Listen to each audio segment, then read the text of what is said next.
جن کے قلوب میں ٹیڑھا پن ہوتا ہے، جن کے دلوں میں کجی ہوتی ہے، جن کے دماغ خراب ہوتے ہیں، جن کے دماغوں میں فطور ہوتا ہے، جن کے دماغوں میں گوبر بھرا ہوتا ہے، کیچڑ بھرا ہوتا ہے، جن کے دماغ جو ہے وہ سن ہو چکے ہوتے ہیں، اور جو بغض علماء میں اپنی انسانیت بھول چکے ہوتے ہیں، انسان نما درندے جو ہوتے ہیں، انسان نما قلب ہوتے ہیں. میں لفظ پنجابی کا نہیں بولتا، لیکن ایسے جو علماء پہ بھونکنے والے ان کو کیا کہوں گا. بسم اللہ الرحمن الرحیم. قال اللہ تبارک و تعالی انما یخشی اللہ من عباده العلماء. وقال علیہ الصلوۃ والسلام ان العلماء ورثۃ الانبیاء او کما قال علیہ السلام. سامعین و ناظرین، آج بڑے دکھی دل کے ساتھ اپنے مزاج اور طبیعت کے خلاف ایک ایسا ٹاپک اور وہ عنوان شروع کر رہا ہوں جس کی بہت ضرورت ہے اس وقت. معاملہ یہ ہے کہ پچھلے دنوں کچھ نوجوان میرے پاس آئے اور معلوم ہو رہے تھے کہ وہ بہت تربیت یافتہ ہے. ان کے اوپر بات موقع ملا تو کروں گا، ورنہ سیدھا ان کے گرو کی طرف چلتا ہوں. معاملہ اس وقت یہ ہے کہ جہلم کے اندر ایک نہایت بد تہذیب، بد دماغ اور بے مہار چھوکرا ہے جس نے بہت سارے اس کے ویڈیو کلپ اور بہت سی اس کی بکواسات سامنے آتی رہیں، لیکن چونکہ ان چیزوں میں زیادہ لگنے کا مزاج نہیں تھا، نظر انداز کرتے رہے. ابھی اس کی جو ہے وہ ایک کلپ سامنے آیا جس میں اس نے علماء کو دجال کہا اور کہا کہ یہ مولوی دجل کرتے ہیں. اس لیے یہ ضروری ہوا کہ تھوڑا علماء کی شان بھی عرض کر دی جائے، علماء کا مقام، علماء کا مرتبہ، علماء کی حیثیت. اور اس جیسے یہ مرزا جہلمی ہو یا ساحل عدیم ہو یا جاوید غامدی ہو یا ان جیسے اور، تو سامعین محترم ایک بات یہاں شروع میں میری بالکل پوری ذمہ داری کے ساتھ کہہ رہا ہوں کہ ایسے لوگ جو ہوتے ہیں یہ اغیار کے پروردہ ہوتے ہیں، اغیار کے اشاروں پہ چلنے والے ہوتے ہیں، اور یہ بد دماغ اور بد لحاظ، بد تہذیب شخص جس کی میں بات عرض کر رہا ہوں، جو مرزا جہلمی، اب میں تو یہاں تک اس کی کلپس اور اس کی گفتگو اور اس کا انداز اور اس کا جو ہے وہ جو کچھ بھی واہیات اس کی سن کر میرے تو اندر یہ بات پیدا ہو رہی ہے کہ خدا نہ خاصہ اگر یہ بغیر توبہ کیے مر گیا تو پکی بات ہے یہ مرزا جہلمی سے مرزا جہنمی ہے. یہ پکی بات ہے اگر اس نے توبہ نہ کی. اور جس قسم کی اس کی لینگویج اور جس قسم کا اس کا انداز اور جو اس کا بے باکانہ پن ہے، بظاہر یہ نظر آ رہا ہے کہ توبہ کی توفیق بھی شاید اس کو نہ ملے. بہرحال اس نے کہا علماء کے بارے میں کہ علماء جو ہے وہ دجال ہے، نعوذ باللہ، دجل سے کام لیتے ہیں. اب سن لیجئے، اللہ جل شانہ نے فرمایا انما یخشی اللہ من عبادہ العلماء، کہ اہل علم اللہ سے، اللہ کے بندوں میں سے اہل علم اللہ سے ڈرنے والے ہیں. نبی علیہ الصلوۃ والسلام نے فرمایا، سنن ترمذی کی حدیث ہے، حدیث نمبر 2682، حدیث کوٹ کر رہا ہوں. قال ابو عیسیٰ رحمہ اللہ تعالی حدثنا محمود بن خداش البغدادی قال حدثنا محمد بن یزید الواسطی قال حدثنا عاصم بن رجاء بن حیوة عن قیس بن کثیر قال قدم رجل من المدينة على أبي الدرداء رضي الله تعالى عنه وهو بدمشق فقال ما أقدمك يا أخي فقال حديث بلغني أنك تحدثه عن رسول الله صلى الله عليه وسلم قال أما جئت لحاجة قال لا قال أما قدمت لتجارة قال لا قال ما جئت إلا في طلب هذا الحديث قال أبو الدرداء رضي الله تعالى عنه قال فإني سمعت رسول الله صلى الله عليه وسلم يقول من سلك طريقا يبتغي فيه علما سلك الله به طريقا إلى الجنة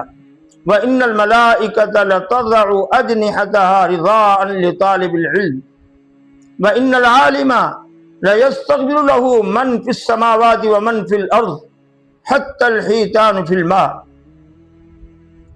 وفضل العالم على العابد كفضل القمر على سائر الكواكب إن العلماء ورثة الأنبياء إن الأنبياء لا يورثوا دينارا ولا درهما إنما ورثوا العلم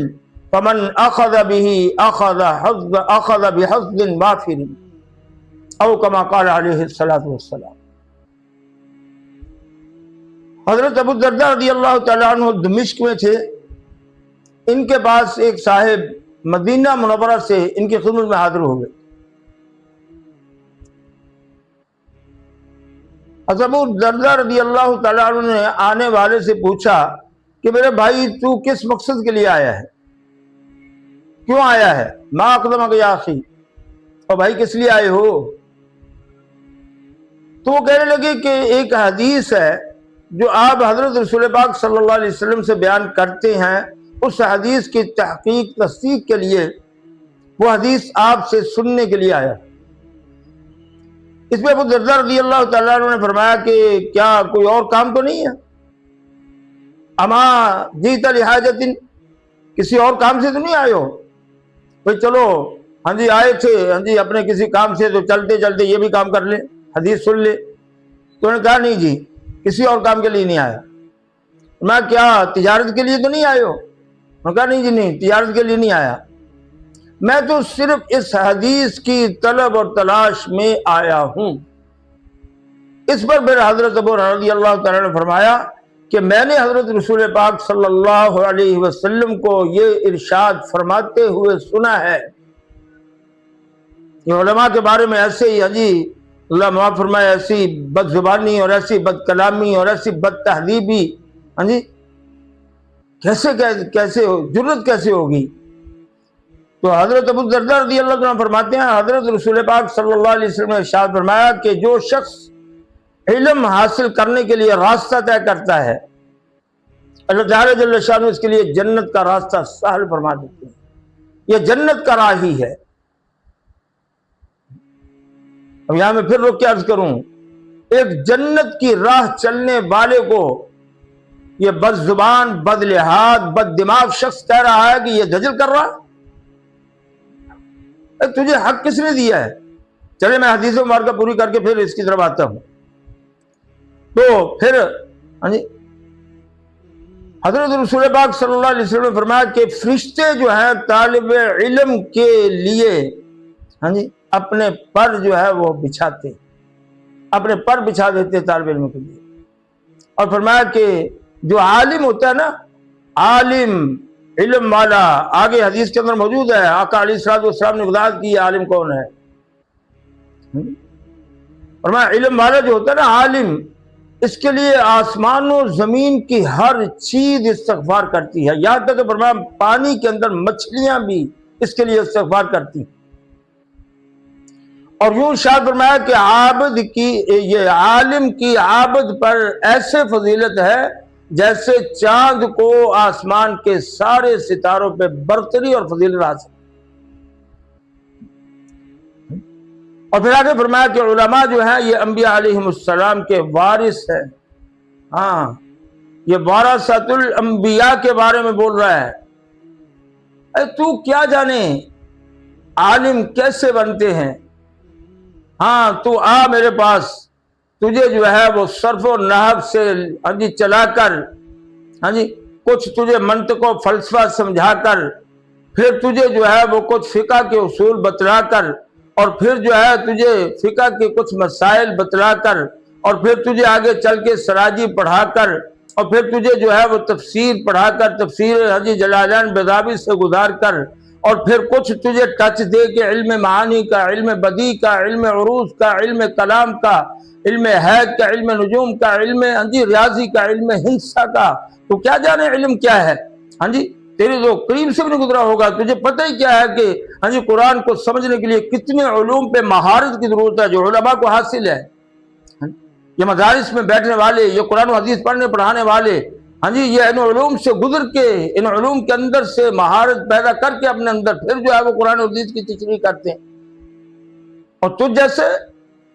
بد نصیب بدبخت کو قرآن دیکھ کر پڑھنا نہیں آتا، اور کوئی عربی حدیث تیرے سامنے عربی عبارت کی رکھتے ہیں بغیر اعراب لگائے تو پڑھ نہیں سکتا، اور تو علماء کے بارے میں بات کرتا ہے۔ تو اللہ کے محبوب علیہ السلام نے فرمایا کہ علماء جو ہیں یہ انبیاء علیہ السلام کے وارث ہیں، اور یہ آگے وضاحت فرما دی کہ انبیاء علیہ السلام کی وراثت جو ہے وہ درہم دنانیر نہیں ہوتے، مال و دولت نہیں ہوتا، انبیاء علیہ السلام کی وراثت علم ہوا کرتے ہیں۔ علماء نبیوں کے علم کے وارث ہیں۔ دیکھو علماء ورثۃ النبی بھی حضور فرما سکتے تھے، یا علماء ورثتی بھی فرما سکتے تھے۔ حضور نے فرمایا ورثۃ الانبیاء، یہ نبیوں کے وارث ہیں۔ اس لیے بڑے غور کی بات ہے، اپنے بالخصوص نوجوانوں سے عرض کروں گا کہ ایسے ہاں جی بد تہذیب اور بد اخلاق ہاں جی لوگوں کو مت سنا کریں۔ علم ان کے بس کی بات نہیں ہے، علم ان کے پاس نہیں ہے، علم تمہیں علماء سے ملے گا۔ ہاں صحیح تحقیقی بات، صحیح بات علماء سے ملے گی۔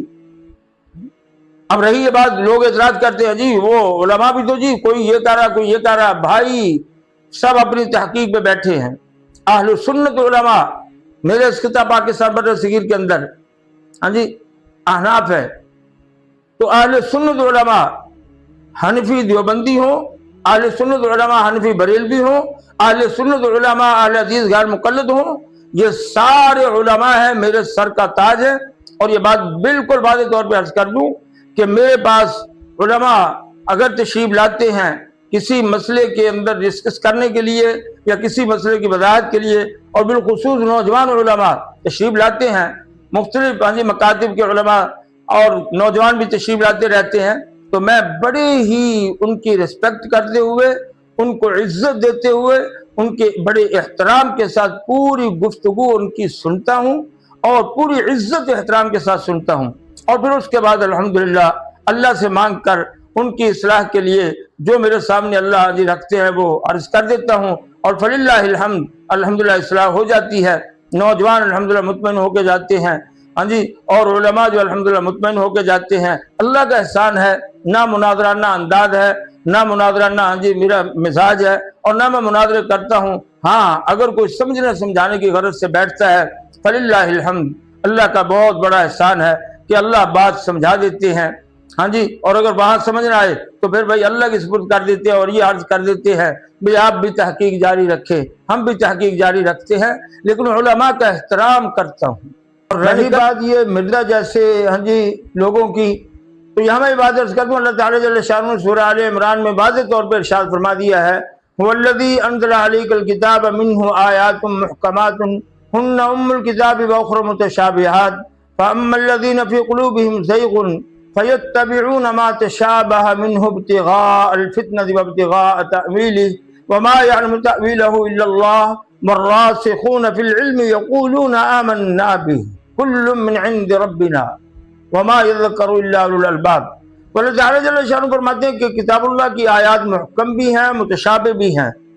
جن کے قلوب میں ٹیڑھا پن ہوتا ہے، جن کے دلوں میں کجی ہوتی ہے، جن کے دماغ خراب ہوتے ہیں، جن کے دماغوں میں فطور ہوتا ہے، جن کے دماغوں میں گوبر بھرا ہوتا ہے، کیچڑ بھرا ہوتا ہے، جن کے دماغ جو ہے وہ ہاں جی سن ہو چکے ہوتے ہیں، اور جو بغض علماء میں ہاں جی اپنی انسانیت بھول چکے ہوتے ہیں، انسان نما درندے جو ہوتے ہیں، انسان نما قلب ہوتے ہیں۔ اب میں لفظ ہاں جی پنجابی کا نہیں بولتا، لیکن ایسے جو علماء پہ بھونکنے والے ان کو کیا کہوں گا تو ایسے لوگوں کے بارے میں اللہ تعالیٰ جل شانہ نے واضح طور پہ فرما دیا کہ جن کے دلوں میں ٹیڑھا پن ہوتا ہے، کجی ہوتی ہے، وہ اس میں جو ہے متشابہات کے پیچھے لگتے ہیں، ہاں جی کجی تلاش کرتے ہیں، وہ فتنہ پھیلانے کی کوشش کرتے ہیں۔ تو تجھے اللہ ہدایت دے